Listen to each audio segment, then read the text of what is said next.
Good evening. This is Akashvani and I am Nishit Kumar with the news at 9.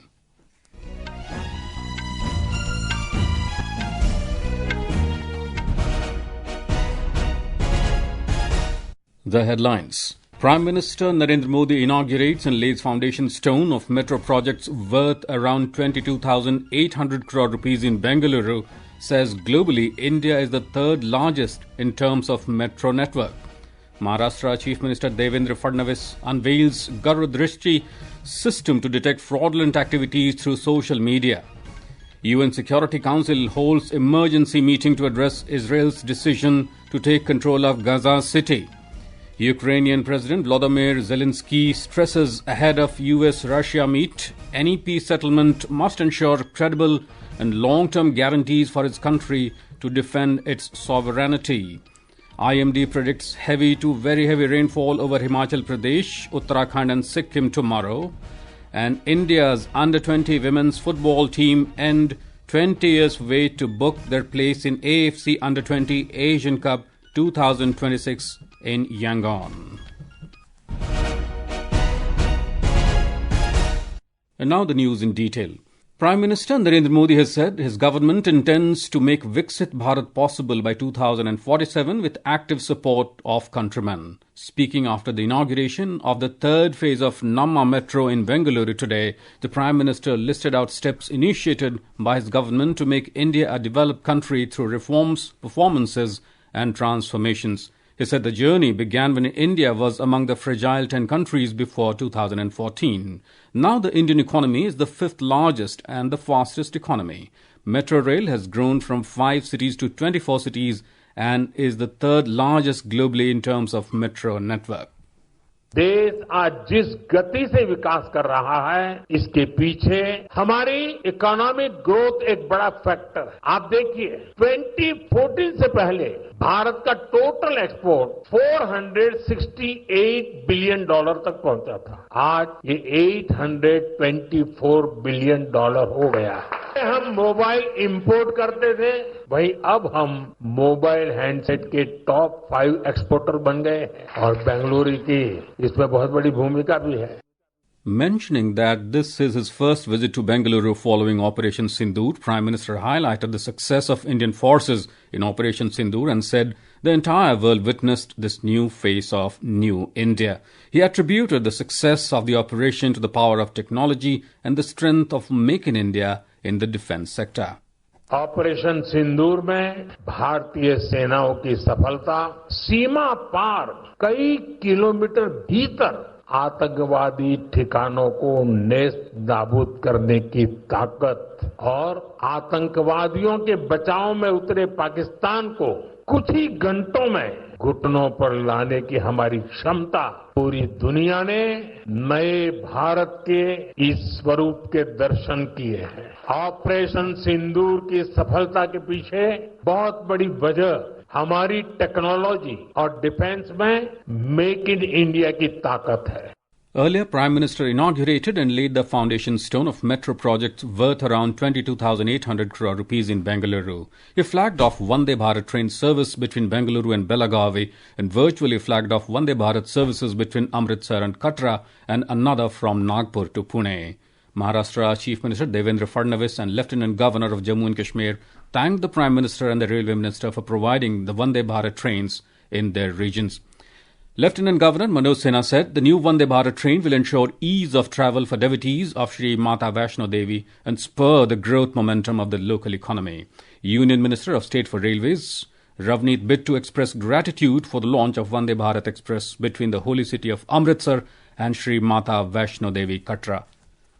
Defence Minister Rajnath Singh laid the foundation stone for the BEML rail hub for manufacturing project worth 1,800 crore rupees in Madhya Pradesh today. The facility will be set up on over 60 hectares of land in Umaria village of Raisen district. It is expected to provide employment to more than 5,000 people. The unit will manufacture coaches for Vande Bharat, Amrit Bharat and metro trains.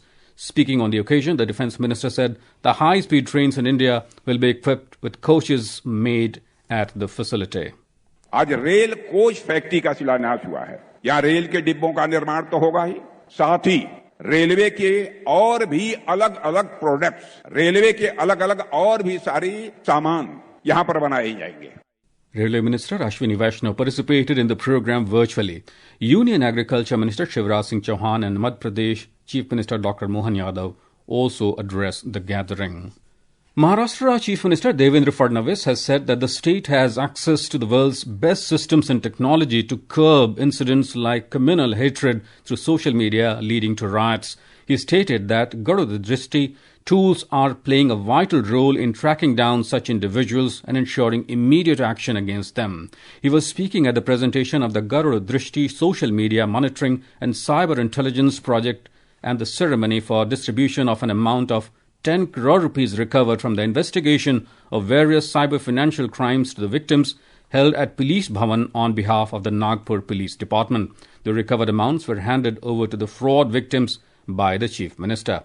Mr. Fadnavis informed that Garuda Drishti system has been developed to prevent fraudulent activities carried out via social media platforms. He further said that through the system it will be possible to detect and track criminal activities on these platforms.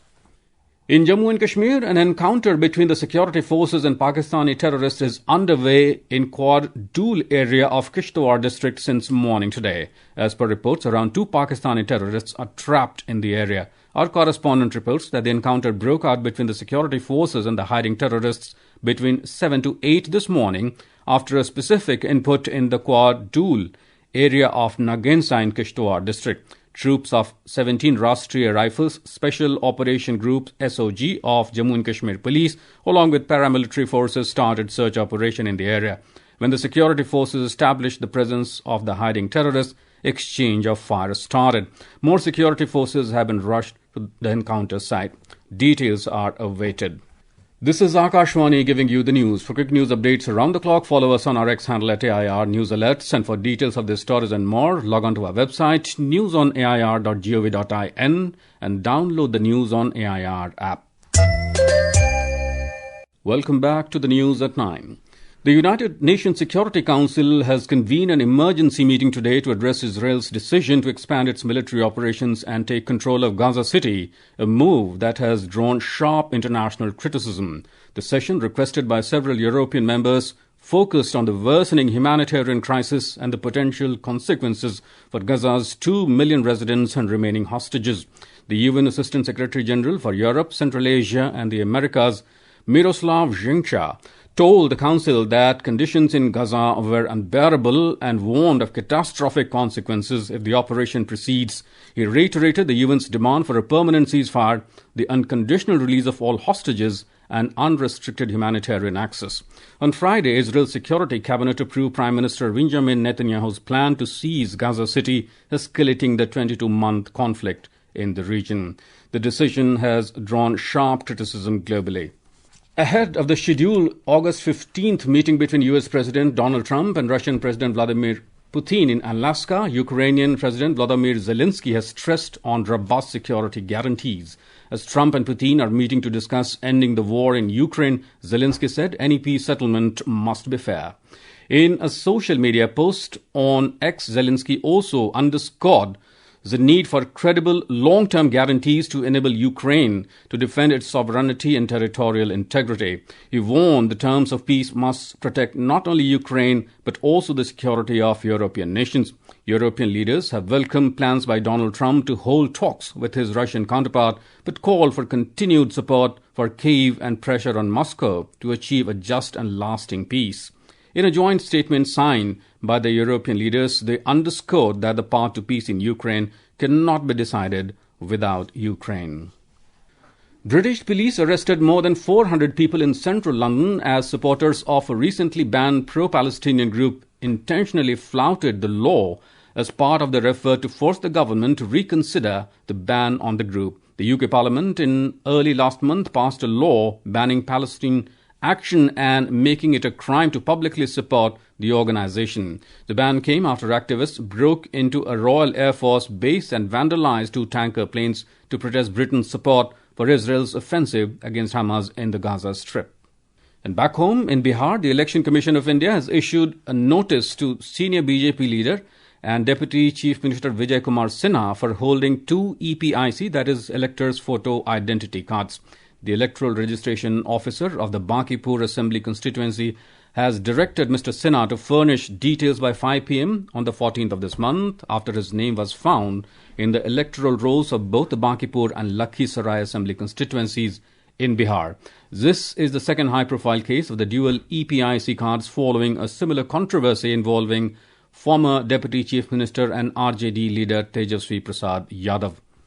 In Uttarakhand, search and rescue operation to find the missing people in the devastating floods in Harshil-Dharali area of Uttarkashi district continued for the 6th day today. The army is playing an important role in opening the blocked roads in the disaster-hit areas, rescuing people and providing all possible help to the affected.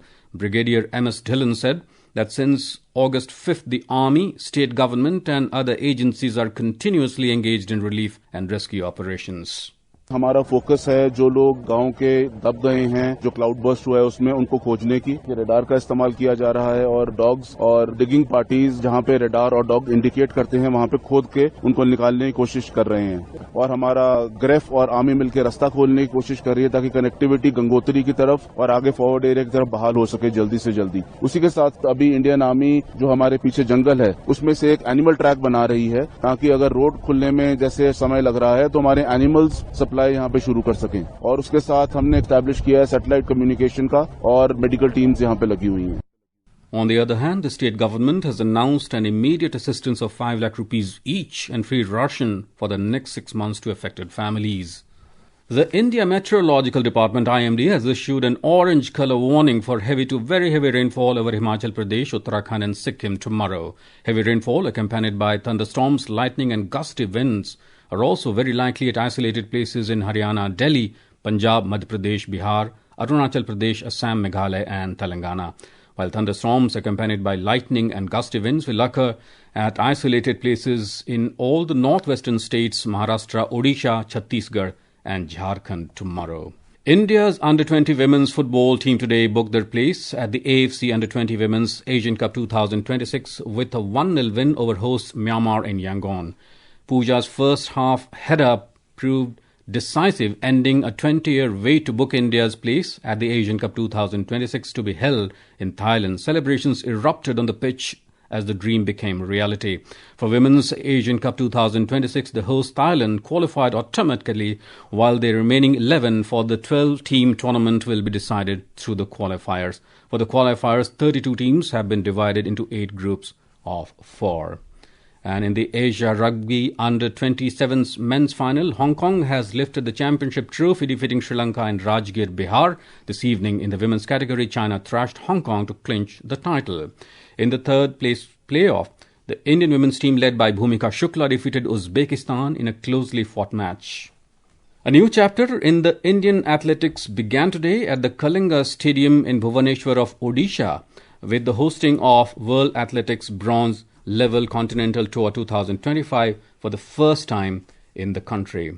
And in our bilingual live phone-in program Public Speak at 9:30 p.m. tomorrow, we'll bring a discussion on organ donation with Joint Director Not Shiny Suman Pradhan and Officer in Charge of National Eye Bank Dr. Rajesh Sinha. They will also answer queries by listeners on various aspects of organ donation. And now, before we end the bulletin, the headlines once again. Prime Minister Narendra Modi inaugurates and lays foundation stone of metro projects worth around 22,800 crore rupees in Bengaluru, says globally India is the third largest in terms of metro network. Maharashtra Chief Minister Devendra Fadnavis unveils Garuda Drishti system to detect fraudulent activities through social media. UN Security Council holds emergency meeting to address Israel's decision to take control of Gaza City. Ukrainian President Volodymyr Zelenskyy stresses ahead of US-Russia meet, any peace settlement must ensure credible and long-term guarantees for his country to defend its sovereignty. IMD predicts heavy to very heavy rainfall over Himachal Pradesh, Uttarakhand and Sikkim tomorrow. And India's Under-20 women's football team ends 20-year wait to book their place in AFC Under-20 Asian Cup 2026 in Yangon. And that's all in the news at 9. Good night.